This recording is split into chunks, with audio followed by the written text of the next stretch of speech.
hermanos, Señor les bendiga. ¿Cómo están? Bien. Hoy tengo, de parte del Señor, una palabra, es una enseñanza.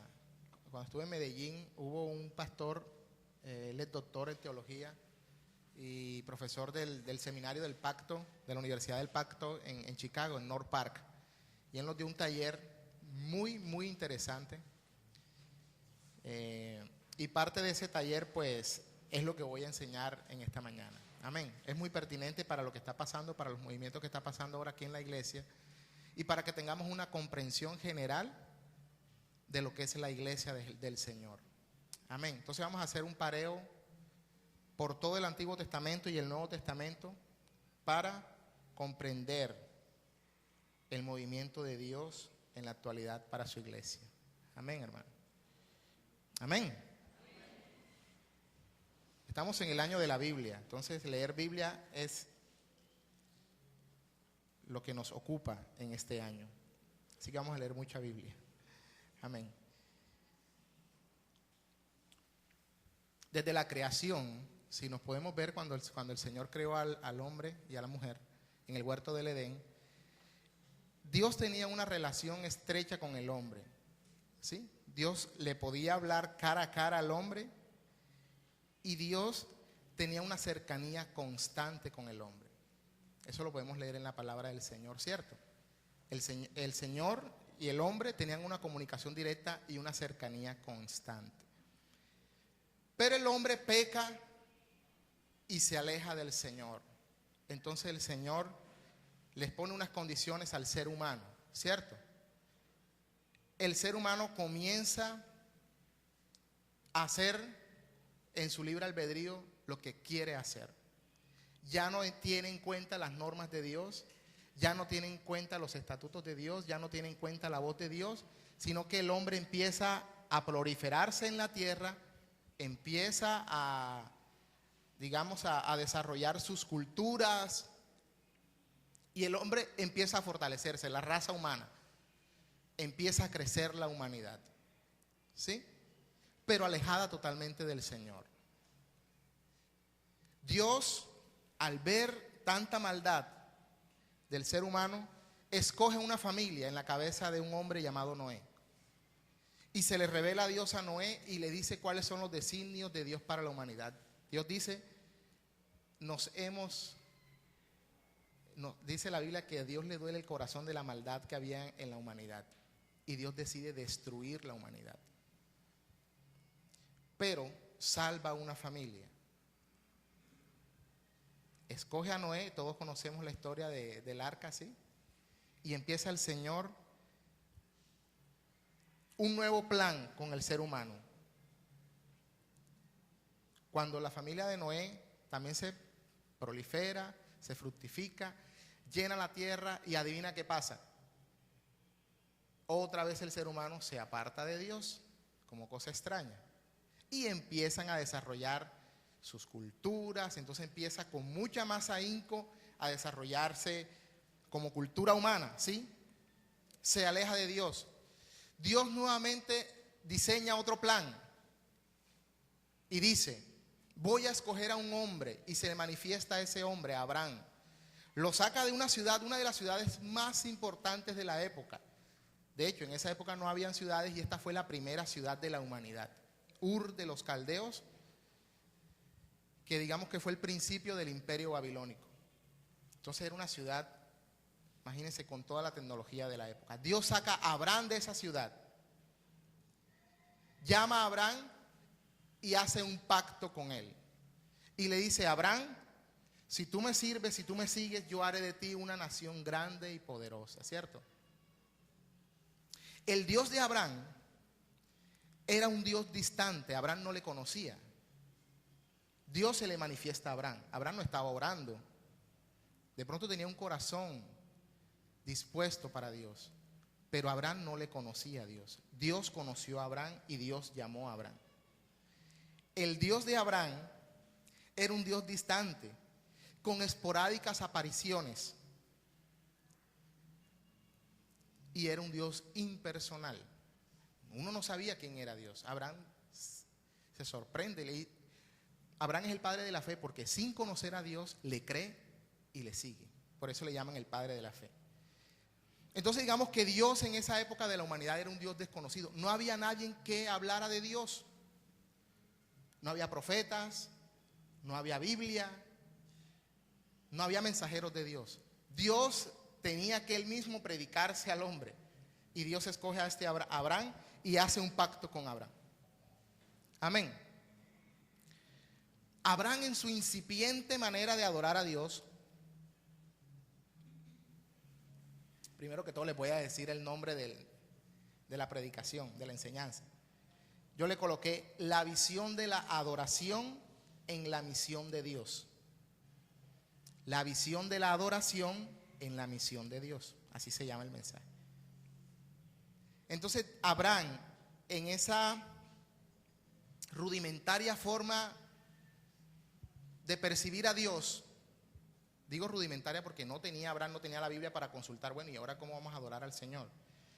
Isaías 4:4 dice que no, Abraham no tenía Biblia, Abraham no tenía un conocimiento de Dios, solamente Dios se le aparecía esporádicamente y le daba unas órdenes a Abraham. Abraham tenía fe y Abraham le seguía y le servía. Pero Abraham sabía que ese Dios necesitaba una adoración. O no necesitaba, sino que el hombre quería agradecerle a Dios. Y Abraham diseñaba unos altares. Él veía unas piedras ahí y él decía, bueno, con estas piedras yo puedo hacer algo. Y hacía un altar y quemaba un holocausto, y ese holocausto era recibido por el Señor. Esas fueron las rudimentarias o el principio de la adoración del hombre a Dios. Abraham empieza a adorar a Dios de una manera rudimentaria, de una manera de vestigios de cómo podría ser la adoración que Dios exigía. Pero Dios se molestaba por eso con Abraham. No, Dios le recibía esa adoración a Abraham, ¿sí? Y el hombre empezó a desarrollar la adoración a Dios. Y entonces sacrificaban animales en altares, hacían altares y sacrificaban animales, holocausto, ¿sí? Así empezó la humanidad, a través de Abraham. Entonces, toda la parentela de Abraham, porque Dios le dijo a Abraham, toma todos tus amigos, toma sus familiares, el vecino que se quiera venir conmigo, y ven que yo te voy a dar una tierra. Y Abraham le creyó al Señor y salió de Ur de los Caldeos a caminar a buscar esa tierra que Dios le había prometido.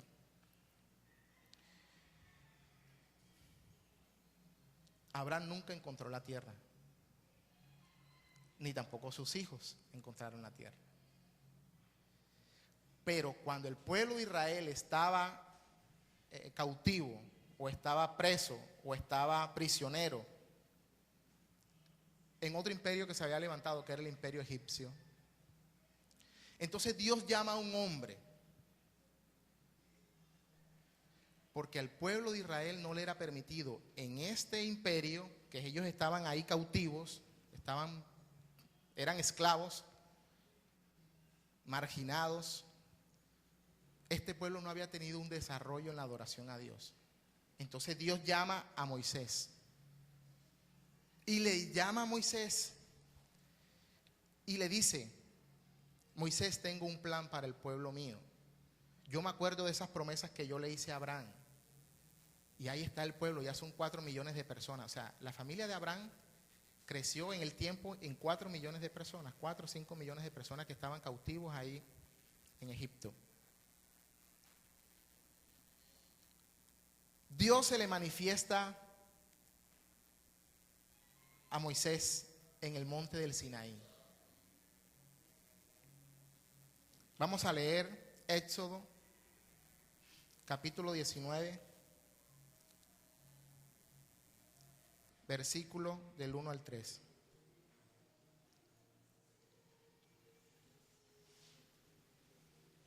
Tengan en cuenta los intentos que Dios ha hecho para enseñarle al hombre la adoración, ¿cierto? Dios ha hecho varios intentos ya, desde que el hombre sale del huerto del Edén. Inicialmente había una comunión directa con Dios, una cercanía constante. Éxodo capítulo 19, versículo del 1 en adelante, hasta el 5 creo. Dice la palabra del Señor: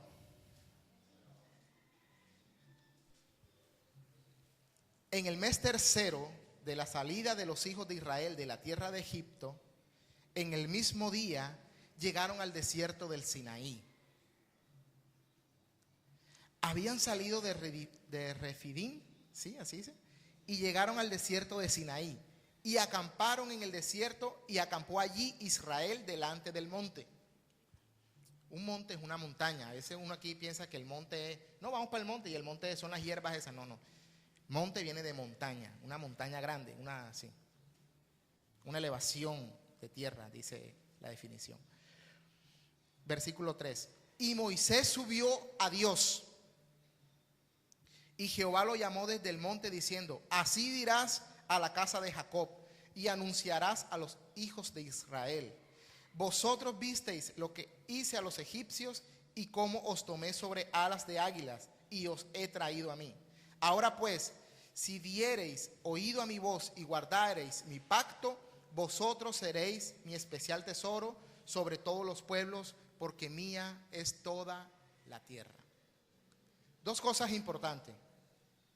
El Señor estaba, o se le manifestó a Moisés en un lugar alto. Dice, Moisés subió al monte donde estaba Dios, ¿sí? Dios seguía siendo no cercano al hombre. Uno tenía que subir a los montes para encontrarse con Dios. En esta revelación de Dios, en el monte del Sinaí, Dios requiere intermediación. Dios no se le manifiesta al pueblo como tal. Requiere de un hombre con unas características que Él escoge para que ese sea el portavoz de ese nuevo pacto que Dios va a hacer con el hombre. Entonces, ¿qué le entrega a Dios a Moisés? Le entrega la tabla de los 10 mandamientos, ¿cierto? Las tablas en piedra de los 10 mandamientos. Y le da a Moisés el depositario de la ley de Jehová, la ley del Señor. Entonces ya Dios se está revelando al hombre con leyes, ya no con promesas o con mandamientos, no mandamientos, pero órdenes específicas, como se le presentó a Abraham, una promesa y una orden específica. A Moisés le está diciendo: yo soy el Dios de tu pueblo, de Jacob, de Israel, de Isaac, los patriarcas de Israel, ¿sí? Los patriarcas de la nación de Israel, no del. Este Dios requiere la intermediación y está distante, está alto. No está cercano al pueblo. Pero es un Dios que quiere acercarse nuevamente al pueblo. Es un Dios que está preocupado por buscar a sus hijos. Características de Dios: santidad, perfección y poder. ¿Sí? Santidad, perfección y poder. Cuando Moisés llega al lugar donde está Dios, ¿qué le dice Dios a Moisés? Quítate, eso fue antes de entregarlas, ¿cierto? Quítate el calzado, porque el lugar que pisas santo es. Le mostraba la santidad y le estaba diciendo a Moisés: no, los hombres no tienen parte conmigo si no se impregnan de esa santidad mía, ¿sí? Todo el ser humano está manchado, está sucio, así que no puede acercarse a Dios. La perfección de Dios. Dios se muestra como un Dios perfecto, como un Dios ecuánime, como un Dios justo. Y el poder de Dios. Cuando Dios saca al pueblo de Israel de Egipto, muestra todo su poder, el Señor, contra el imperio egipcio, con las 7 plagas, con abriendo el mar, proveyendo pan, ¿sí? El maná que viene del cielo, la nube de fuego, la columna de fuego y la nube, la Shekinah de Jehová. Poder de Dios.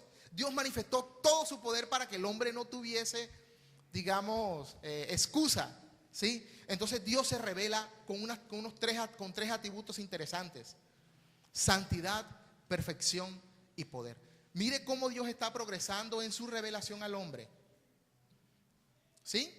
Dios tiene una preocupación y se está manifestando de una manera en que el hombre de la época pueda entenderle. Y empieza el pueblo a caminar, ¿sí? Pero Dios también necesita decir unas especificaciones de cómo quiere Él que le adoremos o que le adoraran en esa época. Vamos a leer Éxodo 25, ahí mismo en Éxodo, capítulo 25,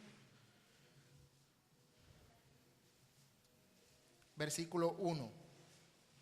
No, vamos a leer el versículo 8, capítulo 25, versículo 8. En todo el capítulo 25 sería importante que lo leyeran, pero no tenemos tiempo.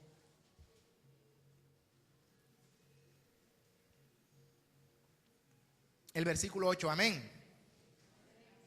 Amén. El Señor está con nosotros, hermanos, amén. Y harán un santuario para mí, dice el Señor, y habitaré en medio de ellos. Y empieza, el Señor le da a Moisés, le da las especificaciones técnicas, diría un ingeniero hoy, para elaborar el tabernáculo. ¿Qué era el tabernáculo? Era una tienda, como una carpa la que vemos hoy, pero no así tan fea, era mucho más elegante y más bonita. Cuando lean Éxodo 25 se van a dar cuenta de la elegancia de esta carpa. Era con las mejores telas, con lino fino, de tales colores. El Señor decía de qué hilo iba a ser bordado, con oro, con no sé qué. Era una cosa tremenda. Era una carpa. Era portátil. Como el pueblo era nómada, eso quiere decir que el pueblo no tenía un lugar establecido para quedarse. Estaban en búsqueda de esa tierra que Dios le había prometido a Abraham. Entonces el pueblo caminaba por el desierto, estaba por ahí errante. Acampaban en un lugar. Cuando ya no había abastecimiento, se iban de ese lugar y seguían caminando. Entonces, ese lugar de adoración tenía que ser portable. Tenía que desplazarse con ellos. No podía ser un lugar fijo, porque tenía que estar con ellos. Pero lo interesante de esto, en el versículo 8, y dice, y habitaré en medio de ellos. Entonces el Señor, mire ya cómo se está revelando. Ya no está lejos en una montaña. Ya no se aparece esporádicamente. Ahora quiere habitar en medio del pueblo. Y habitaré en medio de ellos. Y era así, literalmente. Ellos iban caminando y el arca iba en el medio, cuando iban desplazándose. El arca en el del tabernáculo, ¿sí? Entonces el tabernáculo era un lugar de adoración, que tenía el lugar santo y el lugar santísimo. Y había unas especificaciones de quienes podían entrar a ese lugar santo y a ese lugar santísimo. Todo el mundo no podía entrar, pero ya la presencia de Dios estaba en medio del pueblo. Ya no estaba en una montaña, ya no estaba distante, ya no hacía apariciones esporádicas, sino que ya tenían a Dios ahí, en medio de ellos. Y podían adorarle cuando ellos quisieran. Amén.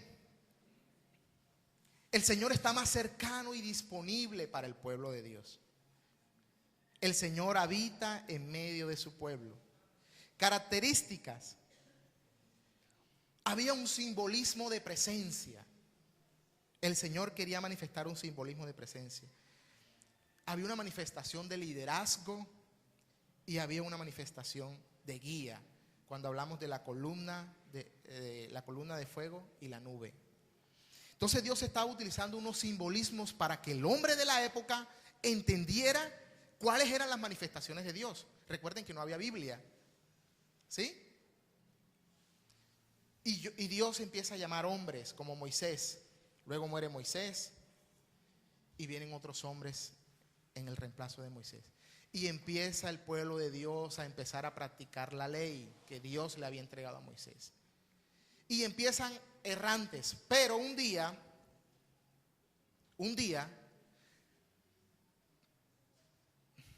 se me olvidó la palabra, visualizan la tierra prometida. Y dicen, esta es la tierra que el Señor nos prometió. Y mandan a 12 personas, ¿sí saben la historia? Los 12 espías. Pero solo 2 de ellos tuvieron fe y creyeron. ¿Sí? Que fue Josué y Caleb. Vamos a leer Deuteronomio capítulo 12.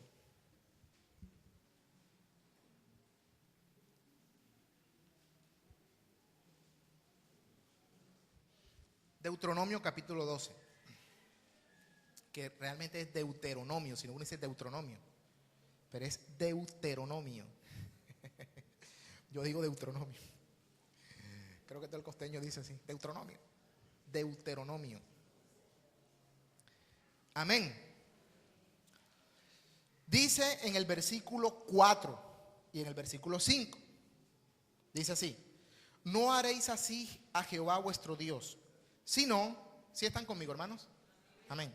Sino que el lugar que Jehová vuestro Dios escogiere de entre todas vuestras tribus para poner allí su nombre para su habitación, ese buscaréis y allá iréis.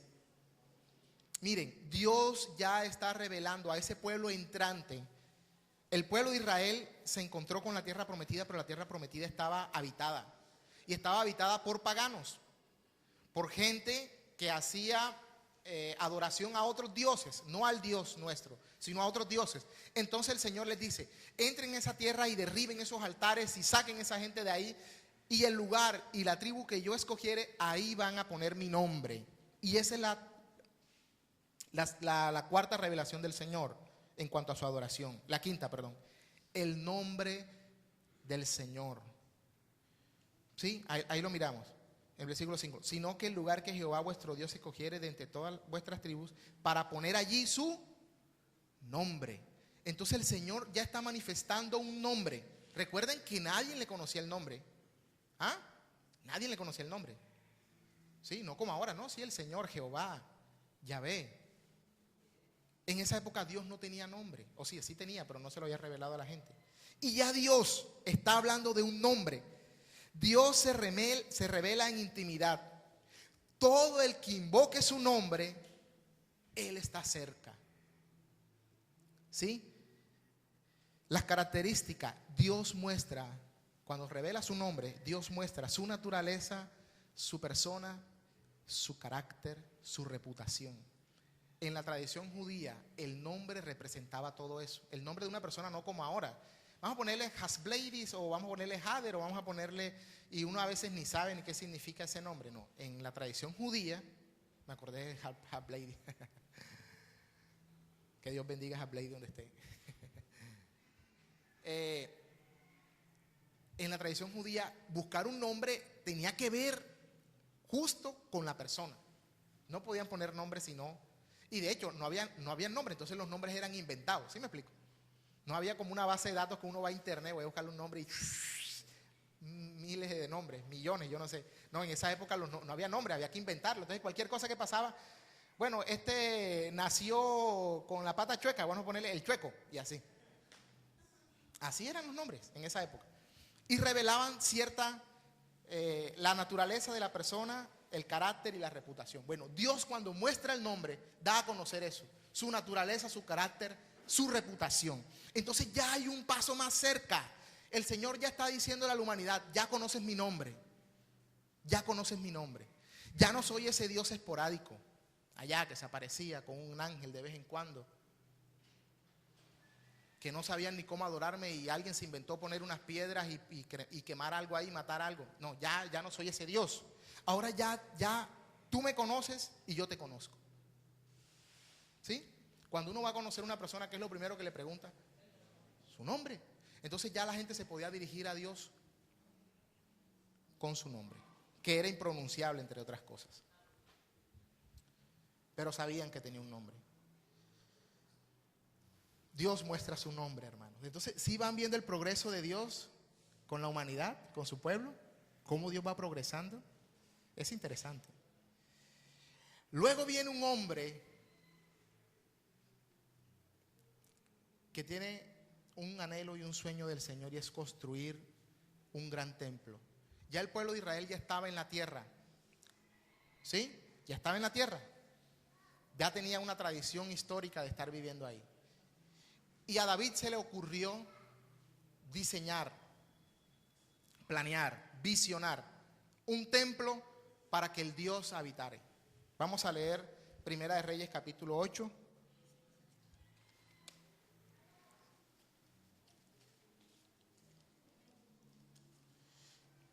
Todo el capítulo 8 es interesante, pero vamos a leer el versículo 38.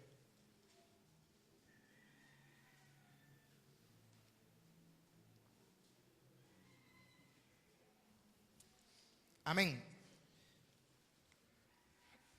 ¿Están conmigo? Amén. Dice el versículo 38. Toda oración y toda súplica que hiciere cualquier hombre o todo su pueblo Israel, cuando cualquiera sintiere la plaga en su corazón y extendiere sus manos a esta casa, tú oirás en los cielos, en el lugar de tu morada, y perdonarás y actuarás y darás a cada uno conforme a sus caminos, cuyo corazón tú conoces, porque solo tú conoces el corazón de todos los hijos de los hombres. Vamos a seguir leyendo. Para que no teman todos los días que vivan sobre la faz de la tierra que tú diste a nuestros padres. Asimismo el extranjero que no es de tu pueblo Israel, que viniere de lejanas tierras a causa de tu nombre, pues oirán de tu gran nombre, de tu mano fuerte y de tu brazo extendido, y vinieren a orar a esta casa. Tú oirás en los cielos, en el lugar de tu morada, y harás conforme a todo aquello por lo cual el extranjero hubiere clamado a ti, para que todos los pueblos de la tierra conozcan tu nombre y te teman, como tu pueblo Israel, y entiendan que tu nombre es invocado sobre esta casa que yo edifiqué. David murió y no pudo culminar su sueño, pero dejó todo ahí listecito. Recaudó fondos, mejor dicho, planificó todo. Tenía los diseños, tenía la gente, pero él murió. Vino Salomón y tomó esta bandera y dijo: construyamos el templo del Señor. Con especificaciones del Señor, Dios especificó cómo tenía que ser ese templo también. ¿Sí? Y Salomón construye el templo de Jerusalén.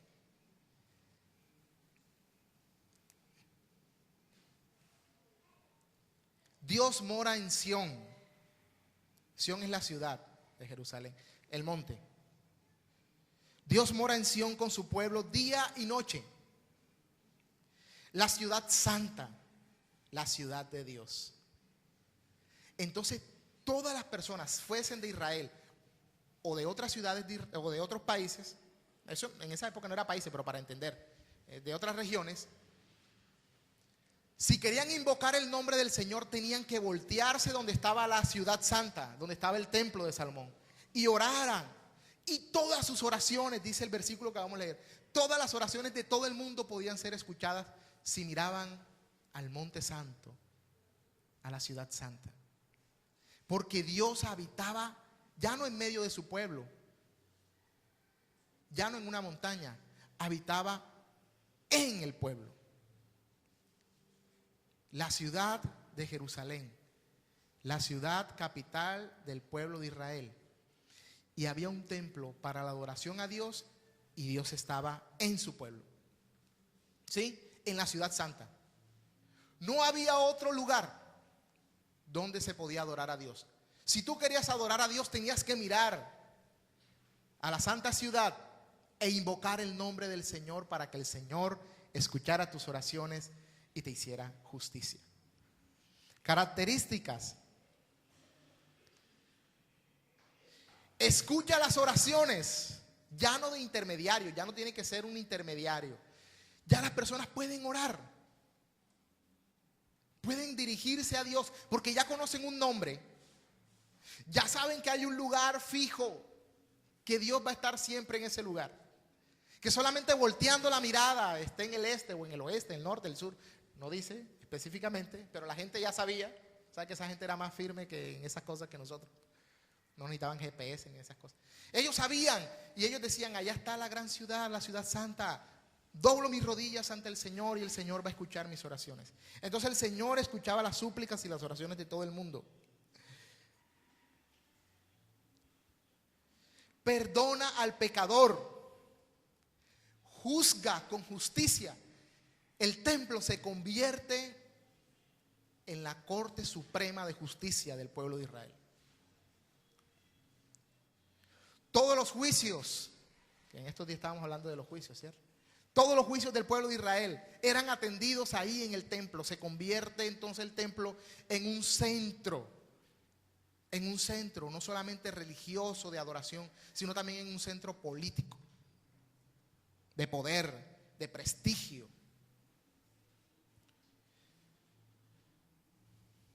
atiende al extranjero. El pueblo de Israel era muy celoso con el extranjero. Y mire la revelación de Dios a su pueblo a través de la oración de Salomón, que fue lo que leímos ahora. Y ya Dios está diciendo al extranjero también que quiera invocar mi nombre, esté donde esté, si se dirige a mí mirando hacia el templo, hinca sus rodillas, yo escucharé sus oraciones y la atenderé. Entonces ya no es un Dios exclusivo, ya es un Dios inclusivo. Ya no excluye, incluye. Ya no hace acepción de personas, recibe personas. Dios nunca lo hizo, salvo que en su revelación, la mente de la humanidad en su época, Dios se revelaba de acuerdo a la mente de la época, podía entender. ¿Sí? No habían derechos humanos, no habían esas cuestiones que hay ahora. La gente no tenía ilustración sobre eso. Dios empieza a manifestarse. Dios es un Dios de justicia. El gran templo de Salomón se irgue, ¿cómo? Erige, ¿así? Erguido, pero como un verbo para erguido, se irgue, no sé, bueno, invento palabras, dice Rafa a veces. Está erigido, ¿sí? Mostrando ese Dios de Israel. El templo sufrió muchos ataques de los enemigos de Israel. Lo destruyeron, lo quemaron, lo saquearon y luego se vuelve y se reconstruye. ¿Sí? Recuerden que en esa época de la humanidad empiezan a surgir estos imperios, ¿sí? El imperio persa, el imperio babilónico, y todos esos imperios querían obviamente saquear a Israel, porque Israel en la época de Salomón se convierte en un imperio pequeño, era una ciudad muy poderosa y tenía muchas riquezas. Entonces cuando estos imperios se levantan, quieren invadir Jerusalén y obviamente saquear todas las riquezas que tiene la ciudad. Destruyen el templo, pero nuevamente se reconstruye. En la época de Jesús, y pasamos al Nuevo Testamento, el templo todavía está en pie. El gran templo de Salomón está en la gran ciudad santa y se sigue adorando tal cual como se le dijo a Salomón que se adorare. Vamos a leer Juan capítulo 2, el Evangelio según San Juan.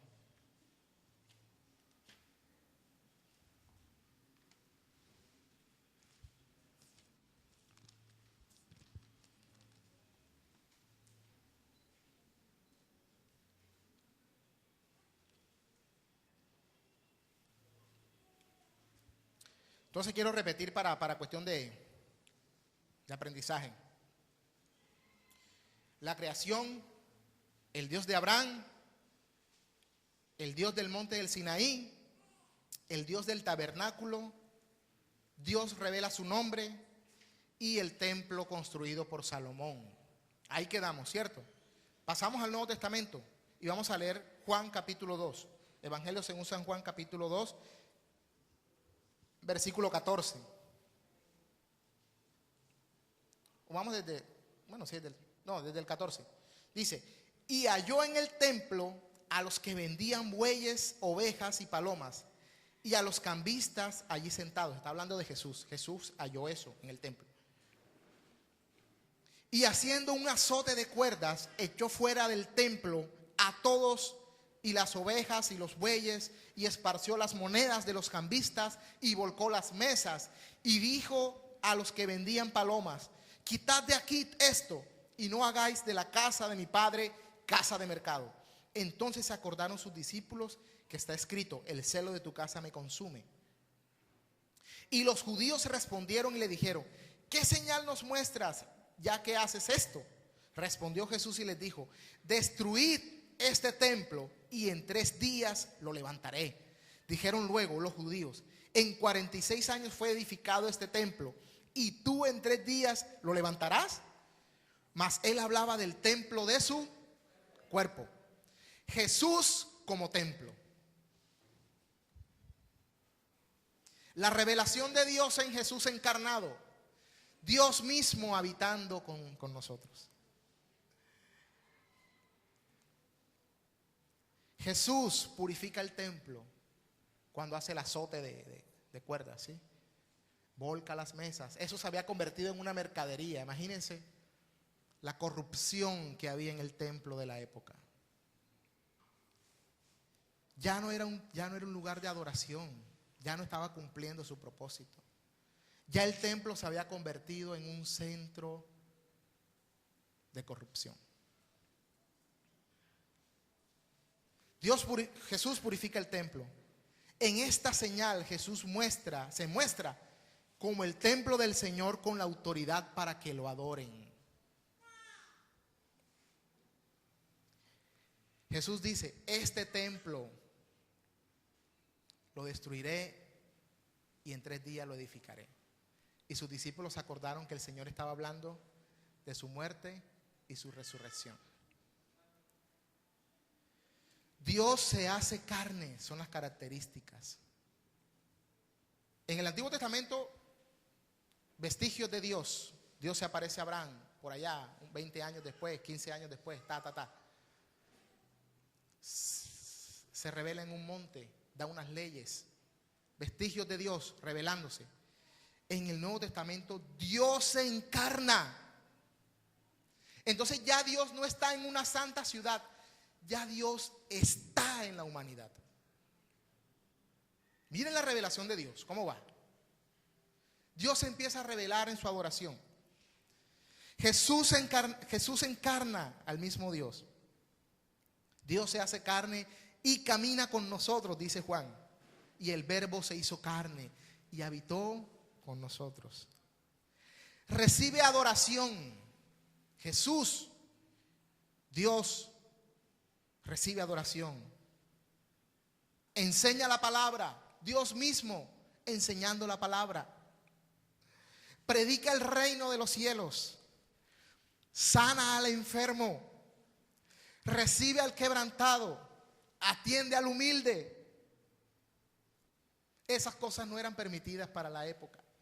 Las leyes habían engrosado tanto la pura ley de Dios. Digamos que la ley de Dios, la ley dada a Moisés, era el centro. Pero se había embobinado una cantidad de leyes y normas de hombre. ¿Recuerdan la predicación del pastor cuando hablaba de los saduceos y de los fariseos? Ellos se encargaron de embobinar la ley de Dios y la mancillaron. Entonces no era permitido acercarse a los enfermos. Los santos no podían acercarse a los enfermos porque eso era impuro. Los santos no podían comer sin lavarse las manos. Los santos tenían que vestir unas ropas extrañas. Los santos no podían acercarse al pecador.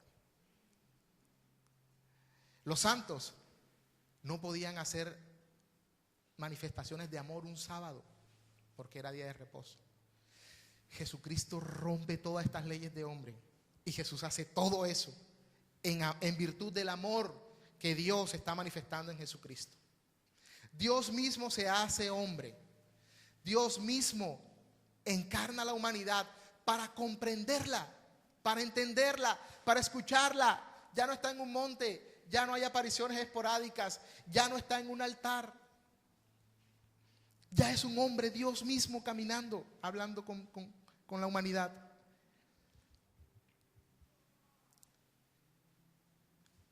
La muerte y la resurrección de Cristo y la ascensión del Señor testifica la enseñanza que Dios da o la señal que Jesús da cuando hace la purificación del templo. Jesús vino al mundo con un propósito: a morir por su pueblo. Él asciende al cielo, ¿cierto?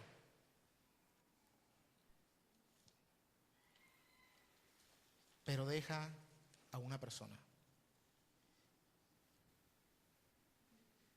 Vamos a leer Hechos capítulo 1, versículo 8.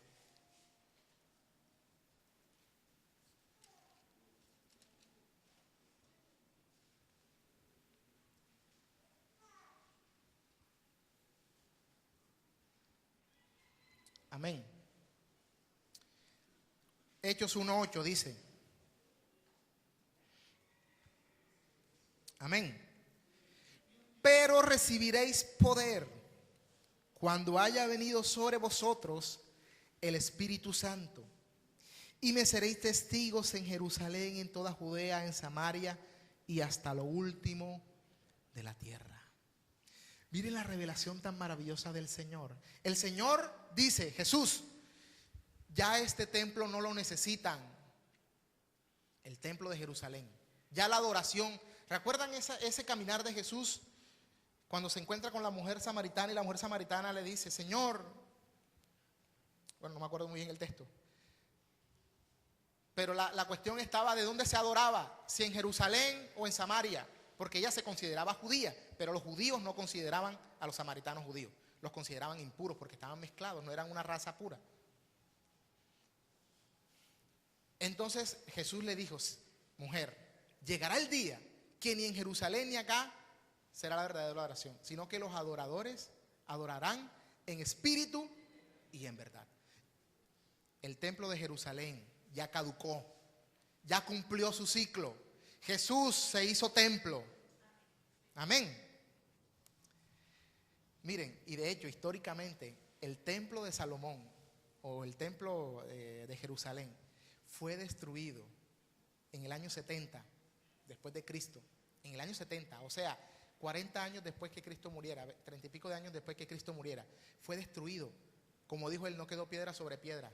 El Imperio Romano lo destruyó y hoy en día no se ha construido. Hoy en día, con toda la tecnología que hay, no se ha construido.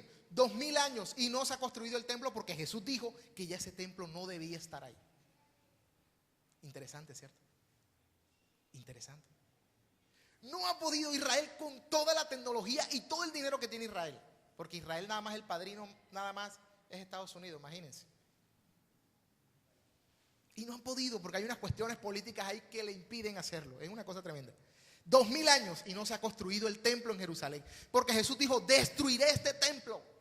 Y los judíos, ¿cómo así? Esto duró tantos años porque era su orgullo, ¿cierto? Y el Señor lo destruiré porque ahora yo soy el centro de la adoración.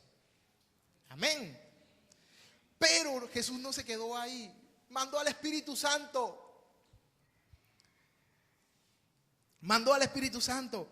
La iglesia universal de Cristo, el nacimiento de la iglesia universal de Cristo. Un pueblo pero disperso en todo el mundo. El antiguo templo de Jerusalén es reemplazado por el cuerpo de Cristo, la iglesia. Jesús ascendió, pero el cuerpo de Cristo somos nosotros. Y lo interesante, hermanos, que no lo ha tenido ninguna humanidad, es que el Espíritu Santo de Dios habita en medio nuestro, de nuestro cuerpo. Está con nosotros todo el tiempo. Sabe lo que siento, lo que no siento. Sabe lo que hago, lo que no hago. El Señor está conmigo y contigo todo el tiempo. La revelación del Señor en su adoración. Tú eres depositario del Espíritu Santo. El Espíritu Santo está en ti. La iglesia universal del Señor. Características. Dios habita en las personas por el Espíritu Santo. Imagínense Abraham. Él ni se imaginaba que algún día Dios podía habitar en el ser humano. Él no tenía ni idea, imagínense. Moisés, menos. Salomón, sí que menos. ¿Cómo así que Dios va a habitar en el corazón de las personas? Eso es tremendísimo. Es una cercanía, una intimidad supremamente especial. El templo, Dios habita en las personas por el medio del Espíritu Santo. Ya no hay un solo lugar de adoración. Donde estén dos o más reunidos, ahí está el Señor. Les voy a contar una historia, hermanos. Estando allá en Medellín, una hermana contó que ella tiene una iglesia flotante. Todo el mundo, ¿cómo así, iglesia flotante? ¿Eso qué es? Y dijo, yo un día fui, ella vive en Estados Unidos, a un puerto, no recuerdo qué ciudad, una ciudad que tiene un puerto en Estados Unidos, no sé cuál, no sé. Creo que de la costa este, no sé. Y ella se le ocurrió alquilar un barco. porque quería predicar el evangelio. Voy a alquilar un barco. Le pagó al Señor, no, alquílemelo por el resto de la tarde. Entonces los turistas que estaban por ahí, vengan, suban, un paseo gratis. Los cerraba y se los llevaba a alta mar. No, mentira, se los llevaba ahí cerca, pero en el mar. Y los cogí y les predicaba el evangelio. En un barco. Tanto fue lo que hacía esta señora que ahora hay una iglesia en ese barco. Los que se han convertido en este puerto llegan cada domingo temprano, se montan en su barco y van a recibir la palabra del Señor en el mar. Donde estén 2 o 3 reunidos, ahí está el Señor. Ya no hay necesidad de templo. Amén. Porque la iglesia somos nosotros. La iglesia primitiva empezó en casas, no en templos. En cuevas, en catatumbas. Las catatumbas eran unas cuevas, eran como unos túneles, perdón, eran como unos túneles que hacían los romanos para sepultar a los muertos. Unas cosas horribles, en catatumbas, había pudrición, había olor no grato, habían ratas, había agua sucia. Era como adorar al Señor en una alcantarilla hoy en día, en una alcantarilla de Bogotá. ¿Quién ha tenido esa horrible experiencia? Es lo peor que puede pasar, estar en una alcantarilla en Bogotá. Así era la iglesia primitiva. Adoraban al Señor en una alcantarilla, por decirlo. ¿Era iglesia? Sí era iglesia. Amén. ¿Necesitaban de un templo? No necesitaban de un templo, porque ellos eran el templo del Señor, porque nosotros somos el templo del Señor. Amén. Gloria a Dios. Vamos a leer Efesios capítulo 2. Efesios capítulo 2, versículos 11 y 22.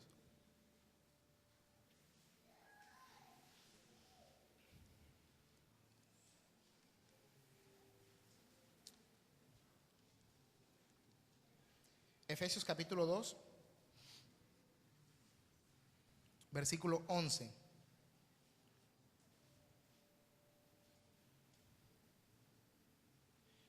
Dice: por tanto, acordaos de que en otro tiempo vosotros los gentiles, en cuanto a la carne, erais llamados incircuncisión por la llamada circuncisión hecha con mano de la carne. En aquel tiempo estabas sin Cristo, alejados de la ciudadanía de Israel y ajenos a los pactos de la promesa, sin esperanza y sin Dios en el mundo. Pero ahora en Cristo Jesús, vosotros que en otro tiempo estabais lejos, habéis sido hechos cercanos por la sangre de Cristo, porque Él es nuestra paz, que de ambos pueblos hizo uno, derribando la pared intermedia de separación, aboliendo en su carne las enemistades de la ley de los mandamientos expresados en ordenanzas, para crear en sí mismo de los dos uno solo y un nuevo hombre, haciendo la paz, y mediante la cruz reconciliar con Dios a ambos en un solo cuerpo, matando en ella las enemistades, y vino y anunció las buenas nuevas de paz a vosotros que estabais lejos y a los que estaban cerca, porque por medio de él los unos y los otros tenemos entrada por un mismo espíritu al Padre. Así que ya no sois extranjeros ni advenedizos, sino conciudadanos de los santos y miembros de la familia de Dios. Aquí es lo interesante: edificaos sobre el fundamento de los apóstoles y profetas, siendo la principal piedra del ángulo Jesucristo mismo, en quien todo el edificio bien coordinado va creciendo para ser un templo santo en el Señor, de quien vosotros también sois juntamente edificados para morada de Dios en el Espíritu. Pablo es la iglesia. Pablo sistematiza teológicamente lo que es la iglesia actual. Y Pablo está diciendo: el templo de hoy en día es corporativo. Somos un cuerpo. Somos habitación del Espíritu Santo. Hemos recibido de Dios poder y autoridad. La iglesia. Amén. Características: la iglesia, o sea, nosotros, las personas, es morada de Dios. Tiene crecimiento como un cuerpo. Un bebé nace y va creciendo, ¿cierto? Va creciendo. Y tiene características de un edificio, pero no un edificio hecho por manos de hombre, sino un edificio que se construye con el poder de Dios para transformación. Hermanos, la iglesia de hoy está en construcción. La iglesia de hoy no está terminada. Porque es que la iglesia de hoy somos seres humanos. Como dice Pedro, somos piedras vivas. Edificar un templo con piedras muertas es fácil. Edificar un templo con piedras vivas es complicado. Tú vayas a coger la piedra. ¡Ay, por aquí no! Estamos en construcción. ¿Y quién es el constructor? El Señor. Hay un fundamento. ¿Que es quién? Cristo. Hay una piedra angular que es Cristo. Hay unas bases que es el Señor. Pero estamos en construcción. Nada está dicho. Nada está dicho. Y quiero contextualizarlo con la actualidad. De pronto cuando empezamos a pensar en que nos fuéramos a las casas a adorar al Señor, mucha gente pudo sentirse mal porque piensa que esta es la casa del Señor. La casa del Señor eres tú y yo. Estemos donde estemos, en las catatumbas, donde estemos, somos templo del Señor. Amén. Este templo lo necesitamos, es importante. Pero si se destruye esto, ¿se acaba la iglesia, hermanos? No, o volvemos a construir otro templo o nos vamos para otro lado. Amén. Porque el Señor está con nosotros. Amén. Este templo es un edificio hecho por los hombres.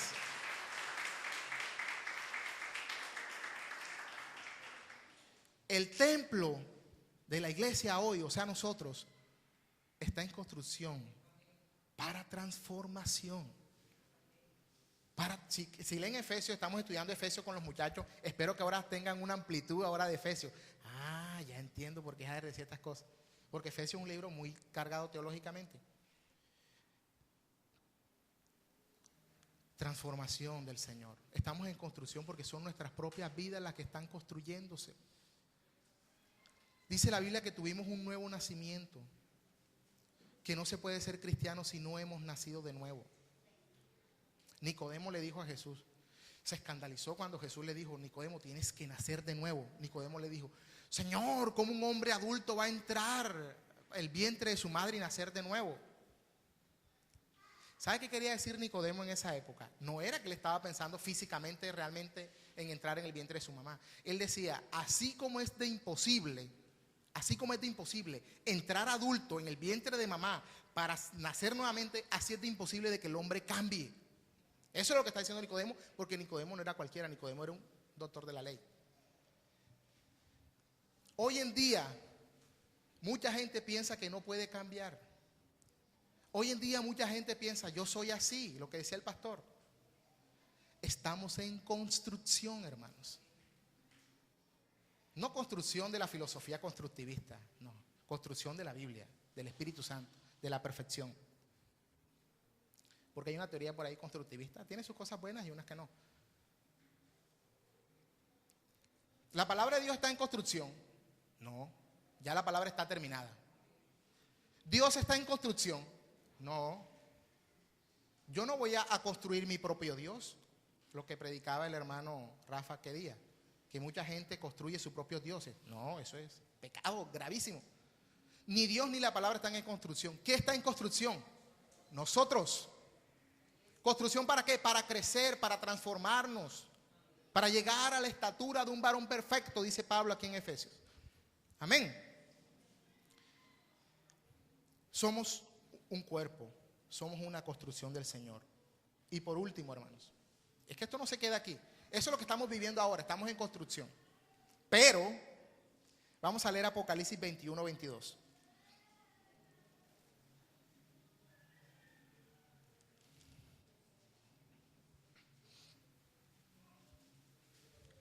Apocalipsis 21, 22. Dice, ya voy terminando. Amén. Dice, y no vi en ella templo, porque el Señor Dios Todopoderoso es el templo de ella y el Cordero. La ciudad no tiene necesidad de sol ni de luna que brillen en ellas, porque la gloria de Dios la ilumina y el Cordero es su lumbrera. Y las naciones que hubieren sido salvas andarán a la luz de ella, y los reyes de la tierra traerán su gloria y honor a ella. Sus puertas nunca serán cerradas de día, pues allí no habrá noche. y llevarán la gloria y la honra de las naciones a ella. No entrará en ella ninguna cosa inmunda o que hace abominación y mentira, sino solamente los que están escritos en el libro de la vida del Cordero. Amén. Juan está hablando de la ciudad santa, pero no la ciudad terrenal, la ciudad celestial, la nueva Jerusalén. Y dice, en ella ya no hay templo, porque el Señor es el templo. Amén. Ecos del huerto del Edén. Nos encontramos cara a cara con nuestro Señor. Hablamos cara a cara con Él. Le vemos tal y como Él es. Hay una cercanía constante. La visión que tuvo Ezequiel del templo, ¿se han leído eso? Una profecía de hace centenares de años. Ezequiel vio ese templo que describe Juan en Apocalipsis. Templo que no es templo, sino una ciudad. Características: la perfección de la relación entre Dios y su pueblo. La reunión final y eterna con nuestro Creador. Ya no habrá necesidad de templo, porque nuestra morada celestial será el templo. Amén. En ese lugar, cuando estemos con Él cara a cara, cuando Él venga y nos encontremos con Él, no habrá templo. El templo ausente le coloqué yo. Porque no tenemos necesidad de templo. Ni siquiera nuestro cuerpo ya va a ser templo. No va a haber templo, porque estamos con Él, en su esencia, ya no encarnado como un hombre, sino en su esencia de Dios. Amén, hermanos. Esa es la esperanza de nosotros. Ahora estamos en construcción, pero cuando se aparezca el Rey de Reyes y el Señor de Señores y transforme nuestro cuerpo y nos lleve con Él, entonces estaremos todo el día, porque no habrá noche, dice Juan, con el Señor adorándole, la perfección de la cercanía de Dios con su pueblo. Amén. Gloria a Dios.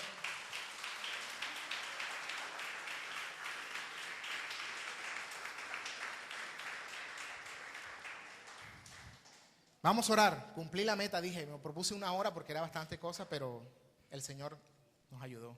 Señor, gracias. Gracias porque ahora entendemos, Señor, o los que lo entendíamos recordamos,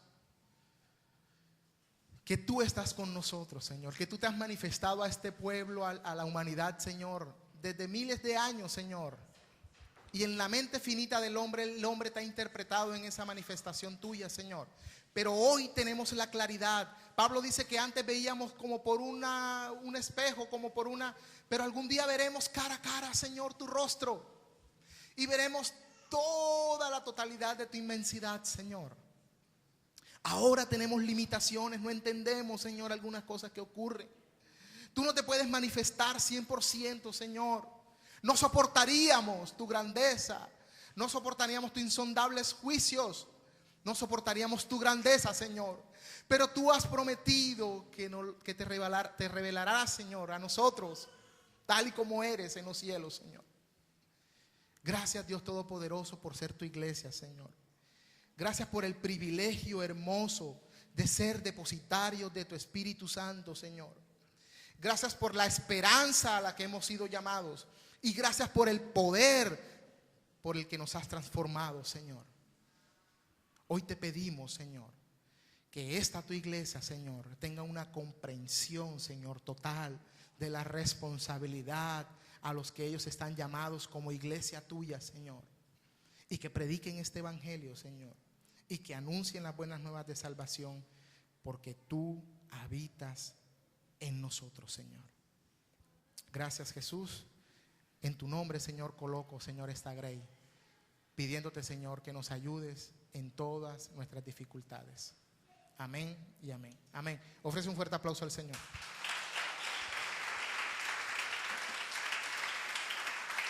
Gloria a Dios. Amén.